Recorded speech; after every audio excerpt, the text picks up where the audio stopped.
يا رب آمنا ما يعرف الياس والريبة، زاده القرآن والسنة وادعاه الداعي يجيبه. طارشي دنيا تقول إن على العهد والوعد نوفي.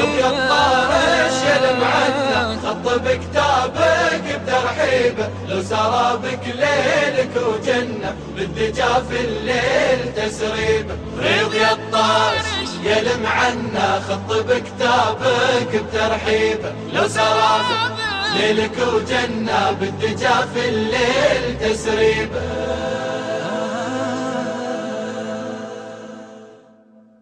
Assalamu alaikum wa rahmatullahi wa barakatuh. Alamlardan egesi olgan Allah Taalaga çeksiz maqtaularыбыз bolsun. Peygamberimiz Muhammed sallallahu aleyhi ve sellem'e salam salavat dualarыбыз bolsun.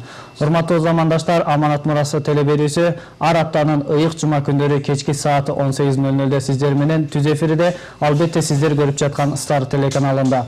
Har biribizin жүрөгүбүздү өйткөн суроолорго, турмушубуздагы адашып калууларыбызды туура жолго салган Allah Taalанын ıyık Kur'an'ı ayatları menen жана Peygamberimiz Muhammed sallallahu aleyhi ve sellem ıyık hadisleri menen жооп берген устазыбыз, Кыргызстандагы Сүннөт дини уюмунун президенти Назарбеков Ilyasbek Максутович устазыбыз жана дагы бир телекөрүүчүлөргө эскертүү, бүгүндөн баштап сиздер үчүн бизде почта иштейт. Аманат Мурас маймылча mail.ru. Мына ушул дареке кандайдыр бир суроолоруңуздар болсо жиберсеңиздер, устаз Курандын аяттары менен жана хадистери менен жооп берет. Анда эмесе устаз маегибизди баштасак. Bismillahirrahmanirrahim. Bismillahirrahmanirrahim.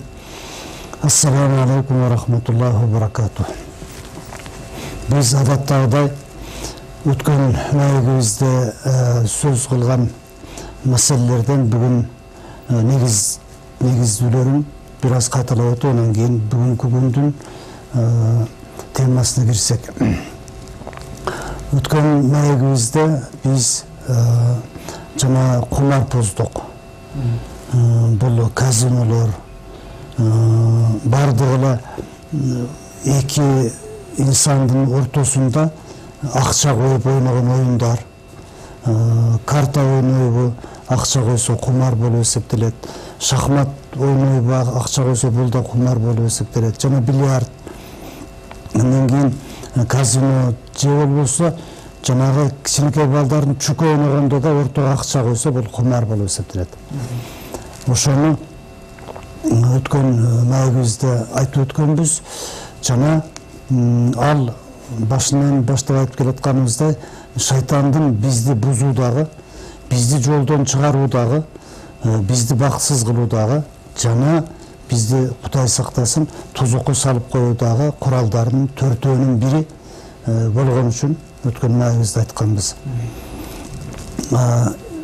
Эгерде шахмат, бильярд оюндарына акча коюлбаса ортодон, жана ал намаз убактысын же болбосо тиричиликтин убактысын албаса, анда ойносо болот деген кээ бир алымдардын пикири бар. Бирок алымдардын баары акча коюп ойногон бул харам деп бир пикирде. Алымдардын бир тобу ошо акча койбосо да мени ойноштун кереги деле жок деген пикирде алымдар да бар.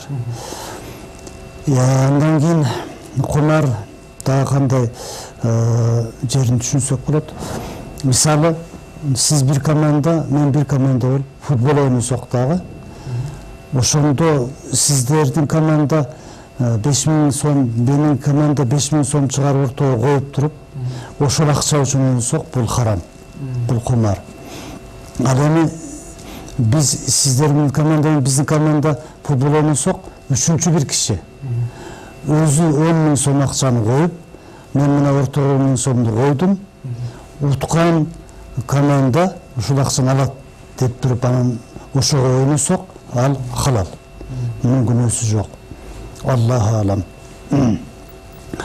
Демек, тараптар өздөрү койгон акча бул харам, ал эми башка бирөө үчүнчү тарап коюп берген акча бул халал.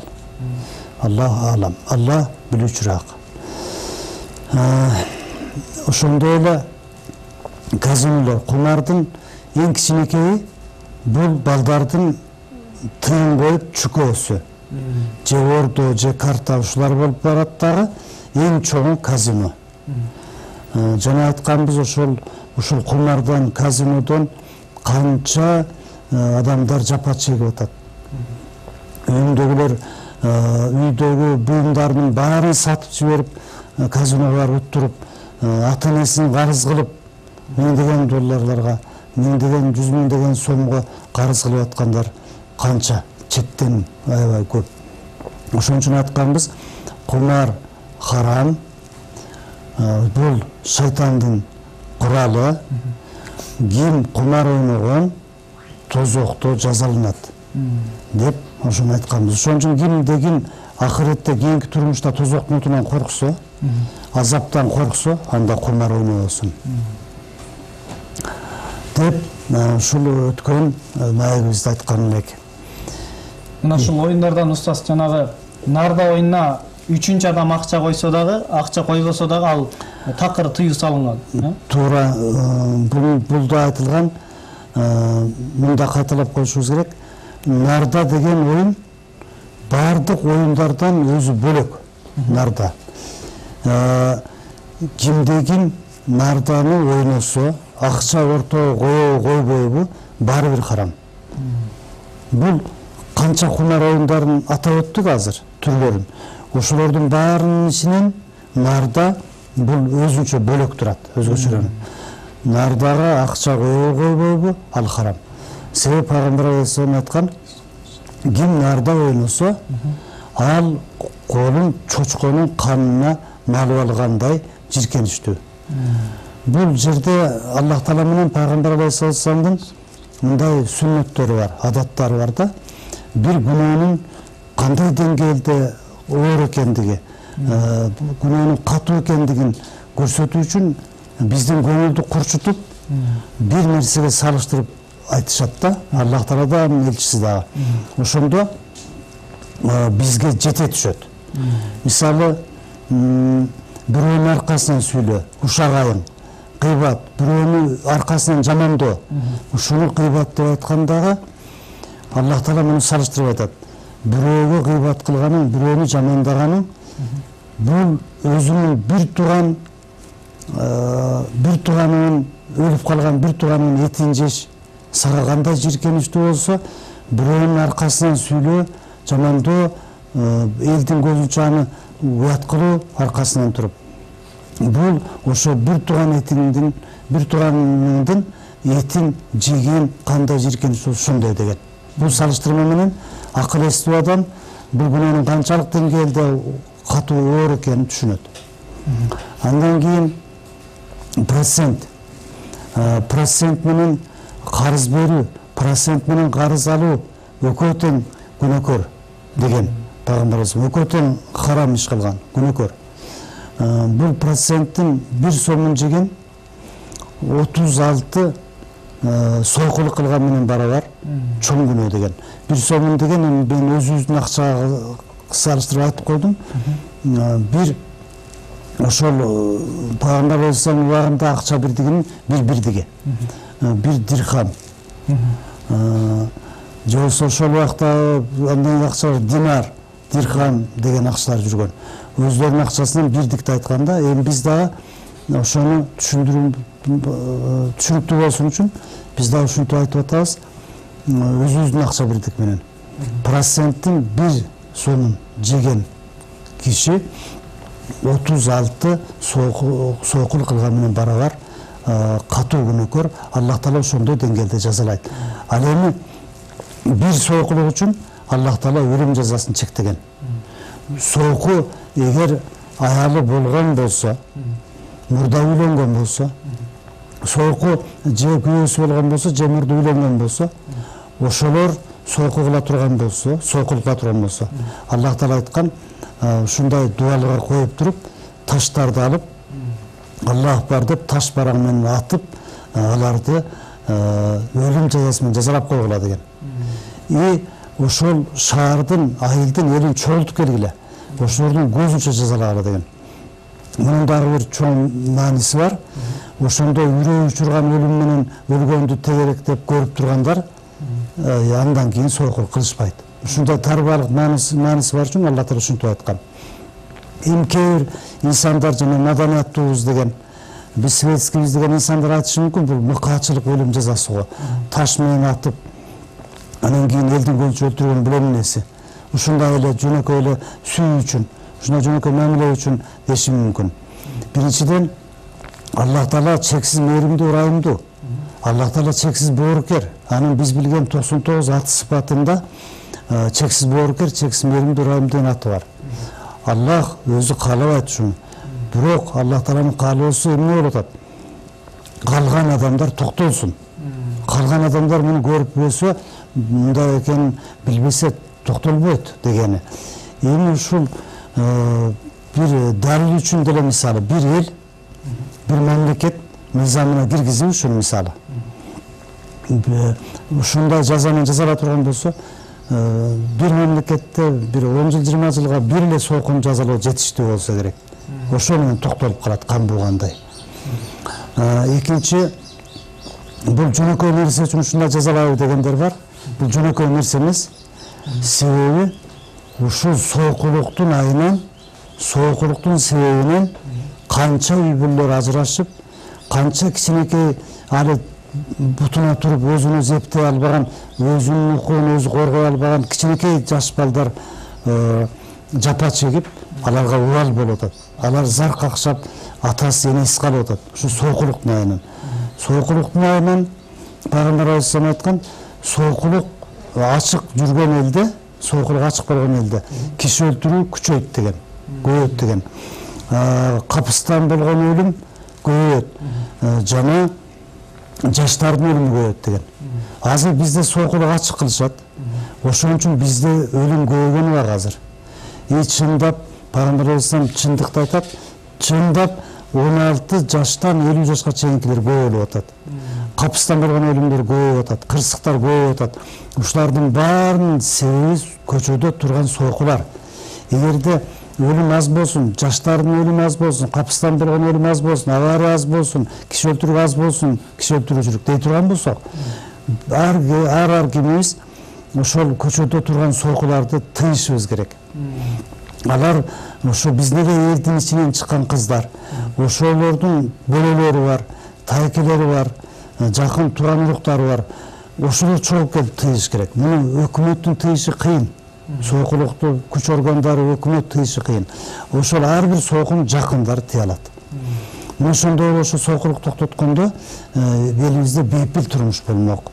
Ошон үчүн Аллах Таала айтты, өлүм жазасы менен жазалагыла деди. Андан кийин демек мына процентти дагы мынтип айтты. Пайгамбар алейхиссалам сахих хадистерде мындай деди. Процентти бир сомун жеген 36 сойкулук менен барабар. Ал эми проценттин оордугу жийиркеничтүүлүгү. Өз энесине үйлөнгөндөй. Өз энесине нике кылып үйлөнүп алгандай бул жийиркеничтүү деди. Ушул салыштыруулар менен эле биз ушул күнөөлөрдүн кандай катуу, жаман жана Аллах Тааланын алдында кандай карын келтирелигин, Аллах Тааланын оор экендигин ушундан түшүнүп алсак болот. Мына устаз, ушул сойкулук болбосо элибиз бейкутчулукта жакшы жашайт эле деп атасыз. Бүгүнкү күндө дагы элибизде жамырай журтубуз баары бирдей киргизди. Дагы бир көйгөйлүү маселе бар, өтө тамыр жайган маселе. Бул коррупция деген бир маселе бар. Мына ушуну азыр мына бардык жер биргелешип иштешип ушуну тыя албайбыз деп айтор бардыгы тең аракеттенип атат. Буга шарият эмне дейт? Биринчи сиздин сөзүңүзгө кичине бир аз түзөтмө да. Жана көп эле журналисттер телевизордон, анан радиодон көп эле жерде ушул бейкут деген нерсени сөздү колдонушат да. Мисалы жашообуз бейкут болсун үчүн деп. Же болбосо түнүңүздөр бейкут болсун деп кечинде жанагы передачалар телебөгүлөрүн жапканда, токтоткондо жазып да коюшат, түнүңүздөр бейкут болсун деп. Ушул бейкут деген бул биздин түшүнүк боюнча, негизи грамматика боюнча дагы туура келбейт да бул тилекке калууга. Бейпил десе болот. Бейпил деген сөз Бул бей деген сөз мисалы бейбаш. Бейбаш деген жанагы тартипсиз. Баш жок дегендей. Акыл эси жок. Жок, акыл эске кирбейт. Тентек, ошону бейбаш дейт. Андан кийин бейпайда. Бейпайда. Жана ушундай болуп, бей деген сөз кошулуп айтылат. Эми бей бул пайдасыз, башы жок деп атабы. Бейкут дегенде кутсуз. Куту жок болсун. Мисалы түнүңүз бейкут болсун дегенде мындай түшүндүрүлөт. Түнү менен кыйналып деп айтышат. Кут жок болсун. Кут жок болуп кыйналың дегендей маани чыгып калат да. Ушуну журналисттерге мына азыр учур болуп калды. Көптөн бери ар ушу уккан сайын айтып келем да, ушу туура эмес айтып атышат. Бейпил. Бейпил деген бул туура биздин кыргыз тилинде. Ошон үчүн элибиздин бейпил жашоосу үчүн буга кедерги болуп аткан нерселердин бири ошо сиз айткан коррупция дедиңиз. Ушул коррупция. Эми бул жерде биз мындан башташыбыз керек. Биринчи Адам атабызды Аллах Таала сабак берип окутканда, биринчи жаннаттагы сабагында Аллах Таала айткан: "О Адам, ар бир нерсени өз аты менен ата" деген. Өз аталышы менен, өз аты менен ата. Буну биз көңүлгө бекем түйүп дайыма унутпай жүрүшүбүз керек. Ар бир нерсени өз аты менен аташыбыз керек. Бул жерде бул оору, бул көйгөй коррупция деп аталбайт. Паракорлук, уурулук, суткорлук деп ушулардын жалпы ушундай маани берет. Эми ар нерсени өзүнүн атын атабасаң, ошол атын талкуулап, атын билип албасаң, затын билбейсиң. Атына жараша заты деген. Биз көпчүлүк учурда бир кемчилигибиз өкмөт чиновниктеринен баштап төмөнкү карапайым калкка чейин бир нерсенин аталышына маани бербейбиз. Мисалы азыр депутаттар дагы коррупцияга каршы күрөшүбүз керек деп баардык көчөдө азыр коррупцияга каршы күрөшөбүз деп айтып жүрүшөт. Муну коррупция деп атаганыбызда бизге түшүнүк жакшы жетпейт. Ошол күнөөнүн негизин, маанисин түшүнө албайбыз. Дагы бир жагы айылдагы жерлердеги чоң аталар, чоң энелер. Булар элди тарбиялоодо чоң күчтүн бири. Чоң ата менен чоң энелер. Эзелтин кыргыз элибизде бир асыл сапаттар бар, улууну урматтоо деген. Аксакал деп абдан урмат кылышат. Анан ошондо аксакалдар чоң күчкө ээ тарбияда. Эми айылдагы чоң ата чоң эне коррупция эмне экенин билбейт да. Ал сөздүн эмне мааниси бар экенин билбейт да. Билбеген үчүн кайдыгер бул дагы бир күрөшө турган нерсе окшойт. Депутаттар коррупция деп атат, бул дагы бир күрөшүп жыга турган нерсе окшойт деп коюлуп жүрүшөт. Эгер ушуну өз аты менен атап, паракорлукка каршы күрөшүү, уурулукка, суткорлукка каршы күрөшүү деп айтып чыкканыбызда депутаттар баш болуп, анда аксакалдар деп түшүнмөк дагы туура айтышат, паракорлукка каршы күрөшүш керек, бул туура эмес. Суткорлук, алдамчылык, уурулук бул туура эмес деп чоң ата чоң энелер жапырт киришип, жана тарбия иштери алдыганча алдыга жүрмөк.